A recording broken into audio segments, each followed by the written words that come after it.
Okay guys, so I'm just coming into my garden this morning to pick some carrot tops so I can have a carrot top omelette for breakfast.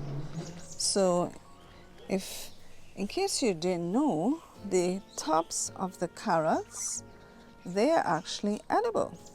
Most persons, they would just eat the carrot itself and they would throw away the carrot tops. But the carrot tops they have a lot of nutrients in them and they are edible. So I'm just going to pick one because I'm just going to have it with my egg. So here I have my carrot top.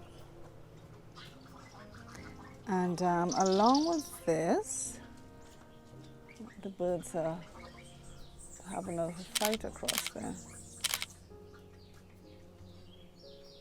Okay, so along with the carrot top, I'm also going to pick one of my spring onions. I'm going to add that to it as well.